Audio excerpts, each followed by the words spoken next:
तेबे दर्शक बंधु क्रिकेट जगत रू आसला एक ताजा खबर। जिम्बाब्वे को 100 रन रु परास्त कला भारतीय दल। यह देखि क्रिकेट जगत पूरा आश्चर्य। तेबे दर्शक बंधु क्रिकेट जगत रे किछि ना किछि घटना घटी थाए एवं क्रिकेट पड़िया रे रोमांचकर दृश्य मध्य देखा मिले। तेबे सही भली दृश्य देखा मिलता भारत एवं जिम्बाब्वे विपक्ष मैच रे, जहा केबे केही भाबी नथिले ताहा होई गला।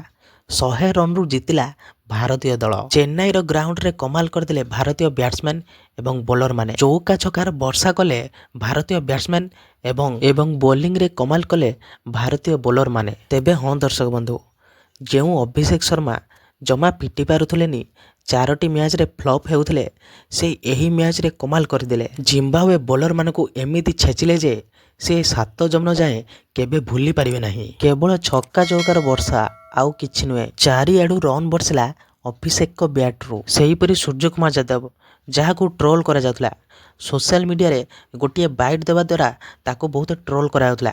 से एमिति माड मारिले जे केही केबे भूली पारिबे नाही। दर्शक माने पूरा आचंबित हो गले। लंगन रे छक्का, supla shot, straight drive, cover drive, चारिआडू रन मारिले। आउ तांको बैट रू केवल ठाक ठाक आवाज आस्तला।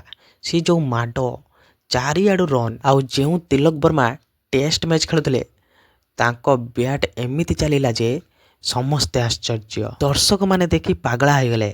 कहले ये तिलक वर्मा कौन पागला हो गले ना कौन चारिआडे के छक्का मारुचंती, एमितिका बैटिंग दृश्य आमे तो केबे देखिनु। सेहीपरि शिवम दुबे, हार्दिक पांड्या, अक्षर पटेल जी आसिले सी बाड़ेले, समस्ते स्कोर कले एवं स्कोर को नहीं पहुंचाई देले 200 रन रे। तेबे 200 रन को पिछा करथवा जिम्बाब्वे दल आरंभ ही झटका पाईगले, कारण आम भारतर नंबर 1 बोलर जसप्रीत बुमरा प्रथम बॉल ही प्रथम विकेट नहीं गले। तेबे भारतीय दलर एमितिका विश्वरूप देखि भारतीय फैंस माने कौन पाकिस्तान फैंस माने मध्य पागला हो गले। समस्त देखि यह कहउछन जे यह कौन हो गला, भारतीय टीम रे एते जोश किमते आसीगला।